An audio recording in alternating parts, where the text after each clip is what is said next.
Teksa jemi në mes të sezonit veror, ku temperaturat kapin shifrat e larta, Shkodra vuan mungesën e ujit të pishëm. Ndërprerja e furnizimit me ujë prej gati 20 orësh gjatë martës ka shkaktuar probleme jo vetëm tek familjarët, por edhe te bizneset që tashmë janë në kulmin e turizmit. Shkak janë bërpunimet për lidhjen e rrjetit të ri me nën stacionin kryesor në Dobraç. Banorët shkodran shprehen se janë pro rregullimeve në ujësjellës, por këto të bëhen në një periudhë tjetër, jo në ver ku temperaturat janë shumë të larta.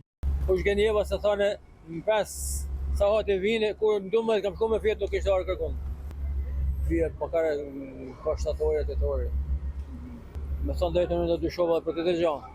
Tash mas e kanë bëha këtë punim, dhe me kësa bëjmë punim me më ushqit ujë të nëse lidhin me këta kompanit. Me ushqit ujë nëse janë të urën miletele për dyqanit, dy ble ujë, dy bidona, ku shkoha djenë me të në lagje, s'kam, sa kanë maru, sa. Bidonat normal janë që tanë me ble ujën. Jam plotësisht dakord me ju. Kështu punohet të në vendin tonë, si më dëshjes. Mamja. Ja, Ja. A problem brenda temperaturat larta, mungesa ujit? Si thëmë unë më mirë, problem është. I ditë ka kena jo, inshallah po rregulloj. Është din gjithkusht se këta që në të plasë tonë, turista kene, këtë vene ka mullu si me thonë njerëzimi se na s'kena meta si pikë presit.